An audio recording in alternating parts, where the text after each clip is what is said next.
Hello， 大家好，我是兜兜。看着萧炎的背影，药老等人都预感这次他闭关的时间恐怕不会太短，但他们都没想到2年过去了，萧炎依旧还在闭关。按照药老的预料，有菩提心和菩提丹相助，萧炎突破到半圣并不算太过困难的事，顶天了只需要不到1年的时间。好在药老能感应到萧炎仿佛进入了一种蜕变的状态一般。在萧炎闭关的这2年中，中州也是颇为动荡。星陨阁在药老和风尊者的掌控下越发的壮大，尤其是在药老能够炼制菩提丹的消息传出去后，一些极为低调的斗尊巅峰强者都忍不住暗中成为了星陨阁的氪金长老。伴随着星陨阁的势力范围越加广泛，逐渐和天明宗的势力范围相交，一个老牌势力，一个新兴势力，两者经过一段时间的交锋，互有胜负，谁也奈何不了谁。但很快，天明宗就宣布和冰河谷、风雷阁以及其他一些宗派结盟，对外号称冥河盟。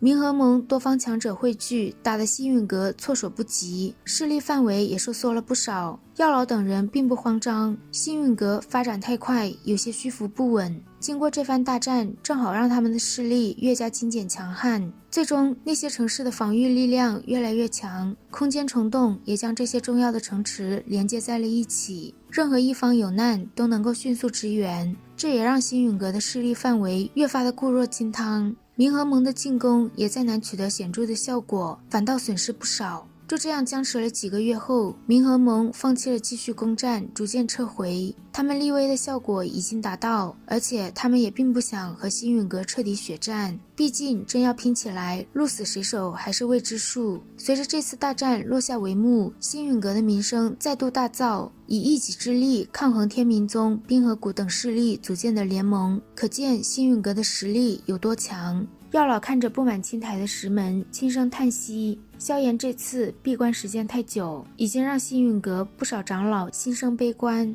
不过药老对他依旧充满信心，只是觉得萧炎有点折腾人而已。彩铃突然出现在药老身后，如今的他在药老各种丹药和天材地宝的灌注下，已经从当初的5星斗尊提升到了斗尊巅峰的地步。他从纳戒中取出冥河盟送来的宣战书，半月之后，冥河盟强者将共聚星陨阁，一决高低，到时胜者为王，败者为寇。冥河盟一直想要扳倒星陨阁，但药老这个半圣在此，想要扳倒星陨阁，最少需要一次性拿出2位高级半圣，而冥河盟中只有天明宗的1位太上长老达到了半圣。这次他们敢主动发战帖，而且还将主场设在星陨阁总部，其中肯定有猫腻。药老下令将分散在外的长老全部召回，谨防冥河盟突袭。他倒要看看天明老妖这次想搞什么鬼。彩铃轻轻点头，眼带担忧地看向不远处紧闭的石门。药老让他不用担心，萧炎不会出事的。按照他的猜测，恐怕要不了多久，萧炎就能顺利出关了。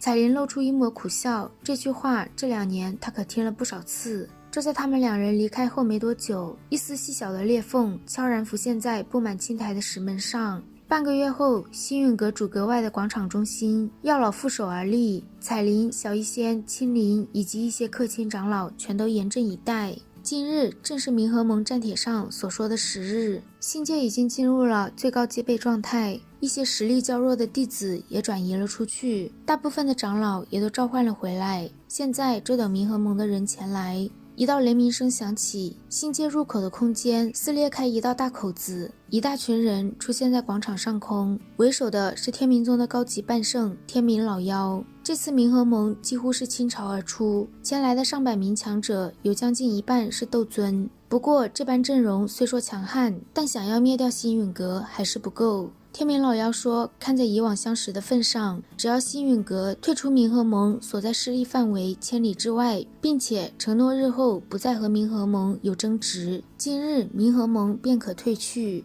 彩铃声音冰冷，他们简直是痴人说梦。见药老不同意，天明老妖缓缓收住脸上的笑容。药老手掌猛地一挥，一股股斗气光柱喷出，在天际交汇，将天空上的天明老妖等人尽数笼罩其中。天明老妖冷笑一声，看来药尘还真是不见棺材不落泪。以冥河盟的实力，的确难以让星陨阁覆灭，但若是没有绝对的把握，他又岂会如此兴师动众？天明老妖大喝一声：“2位请现身吧！”他身侧的空间缓缓蠕动，两股阴冷的滔天气息从空间裂缝中涌出。药老的面色阴沉，魂殿果然插手了。古幽从中踏出，他的身后是刚刚突破初级半圣的三天尊。古幽怪笑着，他老早便说过，迟早会将星陨阁踏成废墟。3名半圣，这种阵容让在场不少人清晰了一口凉气。天冥老妖诡异地笑着，问药老还要不要再考虑一下自己说的条件。对药老他们来说，认输是没有用的，以魂殿和冥河盟的手段，不可能会放任他们继续存在。现在除了死拼到底，没有任何退路。药老说，古幽以及天冥老妖由他来对付，另一位初级半圣则由彩铃、小医仙和青灵3人拦一下。以彩铃3人的实力，拖延一下那名初级半圣还是可以的。彩铃等人脸色微变，天冥老妖和古幽的实力都不弱于药老，他们2人联手，药老将会完全处于下风。药老也明白其中的风险，但这也是没有办法的事。若是任由魂殿的2名半圣对星陨阁其他强者出手的话，无疑将会是一面倒的屠杀，那样只会让星陨阁彻底崩盘。药老身形一动，出现在古幽和天冥老妖前方。古幽他们嘲讽药老太过狂妄，见药老不理会他们，天冥老妖下令动手，降者不杀，顽抗者格杀勿论。星陨阁和冥河盟的强者迅速爆发大战。古幽阴恻恻地看向药老，2年前他就打算踏平星陨阁，但因为魂族的一些计划，不得不将之放下。如今事情已经平息，他迫不及待地带着刚突破半圣的三天尊，直接找上天冥老妖。药老的灵魂力量远超寻常半圣，很快就将古幽震退。天冥老妖眼中闪过一抹惊讶，连忙说一起上。在药老缠住古幽和天冥老妖时，魂殿的三天尊目光一转，正准备朝下方混乱的战场动手时，彩铃、小医仙和青灵出现在他前方。他们3个的组合让三天尊有些压力，但他毕竟是货真价实的斗圣，打起来之后隐隐占据上风。和药老交手后，古幽忍不住握紧手掌，心中有些震动。按照他的猜测，药老的灵魂力量怕是已经到了天境，这种地步放眼整个中州，怕是也找不出几个。今日若是只有他一人，绝非是药老的对手。一想到这里，古幽的杀意越发浓郁。在古幽和天冥老妖的车轮战下，药老很快就落入下风，而另一边的彩铃3人也被三天尊打得连连败退。眼看青灵背后的天蛇虚影都被三天尊打散，药老心头一凉，动作瞬间慢了一拍，一道突如其来的身影一掌拍在药老后背，将他的身形砸落在广场上。这一幕让不少星陨阁强者面色一片绝望。天冥老妖得意一笑，看着下方挣扎起身的药老，让他记住今日的下场完全是他咎由自取。药老抹去嘴角的血迹，眼神狰狞，一抹疯狂逐渐在他眼中弥漫。天冥老妖眉头一皱，让古幽赶紧杀了药老，免得迟则生变。就在他们俩准备下杀手时，整个星界突然开始剧烈颤抖。突如其来的变故让天冥老妖和古幽脸色一变。星界深处，一座巨大的山峰骤然爆炸，滚滚火浪朝这片天际快速涌来。今日星界之内，非我隔人者死。感受到这股泛着威严的滔天气息，古幽和天冥老妖身体瞬间僵硬，脸上布满惊骇。斗圣？怎么可能？看到身着黑衣的萧炎出现，星陨阁的人一片狂喜。古幽不敢相信，2年前萧炎还只是斗尊巅峰，现在竟然成为了真正的斗圣。这一幕对他的冲击实在太过可怕，整个仙界中的所有战斗都停了下来。萧炎的身影一闪，出现在药老身旁。看到药老身受重伤，萧炎的双眼反而变得极为平静。熟悉他的人都知道，这种状态的萧炎才是最可怕的。药老说彩铃他们也受伤了。萧炎手掌对着虚空一抓，彩铃3人便落在了他身旁的石台上。此时的彩铃一脸惨白，鲜血染尽了他的衣衫。小医仙还保持着清醒，他告诉萧炎是魂殿三天尊干的。萧炎点点头，笑容中透着狰狞。接下来的事就交给他来吧。见萧炎看了过来，古幽3人脸色僵硬。半圣和斗圣简单的一字之差，却是2种相当可怕的层次差距。想到现在的萧炎是一心斗圣的实力，古幽心头就有些发抖，但他嘴上十分强硬，让萧炎不要嚣张。一心斗圣又怎样？信不信他现在就从族中叫人来收拾他？听到古幽的话，萧炎若有所思，他的袖袍一挥，便将这片天际封锁，任何空间波动都无法传出。这样一来，就算他们想用空间卷轴逃命，也跑不掉。萧炎的行为让古幽恨不得狠抽自己一耳光。他将怒火发泄在天明老妖身上后，便说他们三人一起联手。天明老妖心头一肚子的火，但也十分配合古幽两人。三道蕴含着极端可怕能量的劲风咆哮着朝萧炎而来。萧炎的手掌上出现4种火焰，疯狂旋转着，最后化为一个边缘呈4色、通体100丈庞大的奇异圆环。这是他突破到斗圣时所悟的佛怒轮回，今日便拿古幽三人祭招。圆环和古幽三人的全力一击相撞，巨大的能量攻击在接触到火焰黑盘时飞速融化，化为虚无。药老在黑盘中嗅到了一种相当可怕的味道，若是人被搅入其中，恐怕灵魂都会在顷刻间灰灰烟灭。就这一次交手，古幽三人就明白他们完全不是萧炎的对手。古幽大喊一声：“这家伙太强，走！”他们三人带着冥河谷的强者，犹如丧家之犬，奔向心界之外。巨大的火焰黑盘迸射出一道黑色光柱，将古幽等人罩在其中。光柱所照之处，冥河盟强者的身体开始被分解，斗气也被化为虚无。古幽三人身为半圣，还能勉强抵抗，但斗气再被分解下去，他们很快也会变成虚无。眼看他们三人想要逃离光柱，萧炎微微摇头，手掌猛地一握，古幽三人所在的空间瞬间凝固。天明老妖见逃不掉，心中十分恐惧，冲着萧炎大喊，让萧炎放了他。天明宗以后就是星陨阁的下属势力。萧炎一脸淡漠，他说过心界是一块不错的葬身之处。见投降无用，天明老妖身体飞速膨胀，在一道道震惊的目光中，犹如炸药桶一般爆炸开，将凝固的空间冲撞得支离破碎。火焰黑盘将能量风暴尽数吞噬，能量风暴消失的刹那，一道极其暗淡的光华悄无声息地冲向一名星陨阁弟子。就在他即将窜进那名星陨阁弟子体内时，一道拳头大小的黑色光柱从火焰黑盘分离，照射出那道暗淡光华。当光华彻底被分解时，所有人都知道一名高级半圣陨落了。古幽和三天尊借着天明老妖的爆炸冲了出来，萧炎身形一动，出现在他们两人面前，一掌轻拍了过去。古幽一把抓过身旁的三天尊，将他推了出去，然后火速暴退。三天尊在这一掌之下迅速化为灰烬。古幽心里无比后悔，早在几年前他就有机会去抓捕萧炎，但那时他嫌弃萧炎太弱，便丢给了别人。没想到这一丢，如今将他的小命也丢了。就在萧炎的手掌即将落在古幽身上时，他身旁的空间震荡，一只干枯苍老的漆黑手臂探出。萧炎眼睛一缩，魂族斗圣终于现身了。他心念一转，不远处的火焰黑盘化为巴掌大小，贴在他的拳头上，一拳狠狠地轰了过去。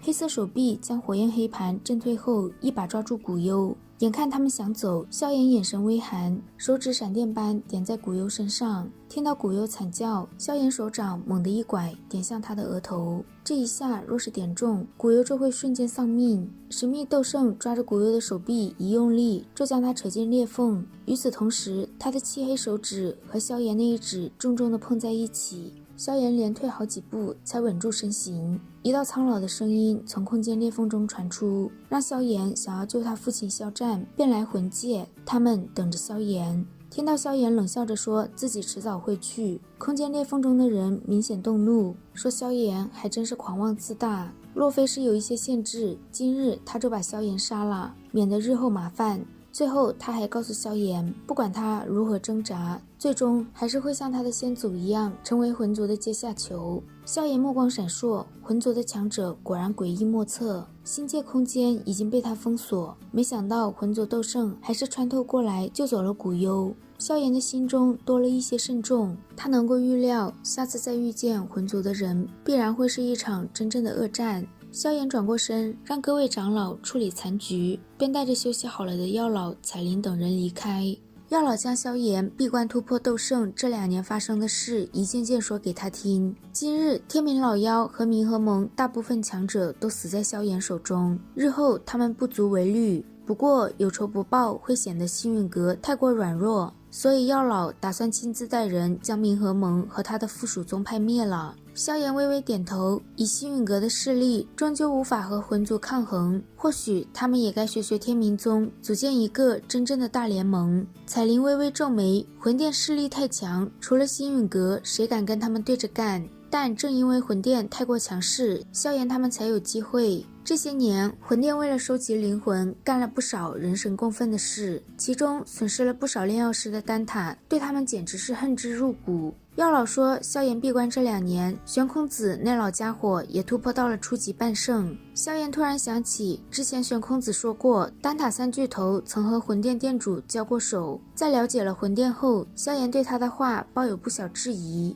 这事药老也知道，和他们交手的只是魂殿殿主附在一位魂殿强者身上的一道灵魂罢了，即便只是一道灵魂，丹塔3巨头也是惨败。药老忍住笑意，常人只知丹塔，却不知丹塔中还有一个小丹塔。进入小丹塔，第一种要求便是必须炼制出招来7色丹雷的8品丹药，同时灵魂也必须达到灵境。小丹塔里面的人才是真正的丹塔核心，也是因为那些老妖怪的存在，魂殿才未曾对丹塔太过过分。药老曾经就在小丹塔里面待过，只是他实在不喜欢里面的气氛，就自己离开了。而萧炎所说的联盟的确有些可行，丹塔和魂殿之间的关系远比他们想象的恶劣。当年小丹塔发展到顶峰的时候，丹塔塔主收了一个精彩绝艳的弟子，一次意外让他们发现那名弟子竟然是魂族派来的人。事情暴露后，塔主念在师徒情分放过了他，但却被那名丧尽天良的弟子暗中联合魂族强者出手暗杀。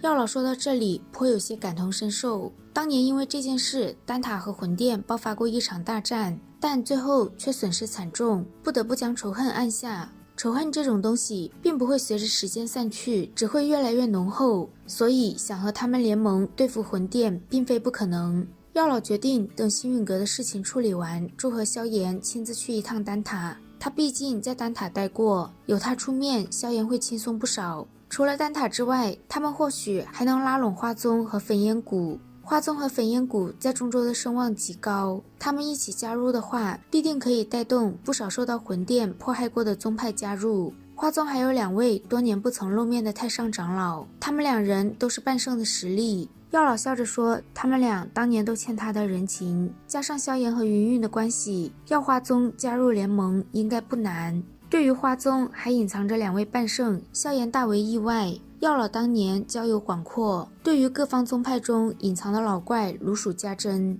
他告诉萧炎，焚烟谷也没有他们看到的那般简单。要知道，焚烟谷的创始人曾经也是一位不下于萧家先祖的强悍存在。据药老所知，焚烟谷内也有一名高级半圣，甚至可能已经突破到斗圣的老祖。焚烟谷的那位脾气很是古怪，也已经不问世事好多年。不过他年轻时受过很重的伤，留下了后遗症。要是能够解决这个麻烦，以他的性子，要焚烟谷加入联盟也不难。萧炎双眼火热，联盟的事必须要在净莲妖火出世前完成。以净莲妖火的等级，魂族必定会出手，到时候光凭他一人明显抢不过，所以联盟的事必须尽快解决。萧炎以一己之力大战3大半圣，最终2死1伤，还惊动了魂族斗圣强者亲自出手。这般战绩让萧炎和星陨阁的名声再度大噪。3日后，来自星陨阁对冥河盟的报复正式展开。面对萧炎以及药老2名斗圣强者率领的星陨阁反攻，冥河盟连有效的反抗都未形成，便直接溃败。攻破冥河盟总部后，星陨阁的大部队分散攻向冥河盟中势力较强的宗派，比如冰河谷以及风雷阁这种势力颇大的宗派。这一次，萧炎和药老要拿他们杀鸡儆猴。萧炎带领的部队一路向北，中途连灭了好几个冥河盟的爪牙，最后直达风雷阁。雷尊者被星陨阁长老打得鲜血直吐，他搬出天妖皇族威胁萧炎赶毁风雷阁，天妖皇族必定不会放过他。萧炎淡漠地看向雷尊者，当年他第一次来风雷山脉时，雷尊者是他眼中高不可攀，一只手就能捏死他的斗尊强者。现在双方的位置却已经完全调换，眼看雷尊者将3000雷动施展到极致，想要逃跑，萧炎手掌轻握，远处一道残影陡然凝固，雷尊者连惨叫声都未曾发出，便被生生地捏成一团肉酱。星陨阁的一位长老上前告诉萧炎，他让打听的韩家这些年经常被风雷阁打压，家族势力如今已经缩小了90%，日子过得有些凄惨。萧炎眼中闪过一抹歉意，韩家被打压多半是因为当初和他走得近的缘故，这些年他忙于修炼，倒是忘了自己给他们带来的麻烦。萧炎并非是知恩不报的人，当即就派了星陨阁的长老前去。天北城，韩家家主看向突然间出现的星陨阁3位长老，有些小心翼翼。他的两侧则是我们的老熟人韩月和韩雪。星陨阁的长老表明身份，说自己是奉少阁主之命前来，不知道韩家可有兴趣成为北域新一代的风雷阁。他们3人会竭力帮助韩家。韩雪娇躯一颤，看向星陨阁的长老，问他萧炎没有来吗？星陨阁的长老自然能看出韩雪对萧炎有些情谊，他从纳戒中取出萧炎嘱咐他送给韩月韩雪的玉瓶，感谢韩雪当年的救命之恩。韩月见韩雪一脸黯淡，却依旧带着一抹倔强，就知道她依旧不肯放弃萧炎。可惜那么耀眼的男人并不是他们这种女人能够降服的。星陨阁的报复足足持续了将近10天，这10天中起码有不下20个宗派灰灰烟灭。而在他们疯狂报复的这些日子里，魂殿却是相当平静，并没有派遣任何强者去给冥河盟援助。萧炎等人并没有因此而放松，而是在将部队收缩回来时，就向花宗和焚炎谷送出了2封信函，只要将他们2宗拉拢，一些小点的宗派自会蜂拥而至。好啦，今天的视频兜兜就讲到这里啦，如果喜欢兜兜的视频，欢迎点击订阅关注，我们下集再见，拜拜。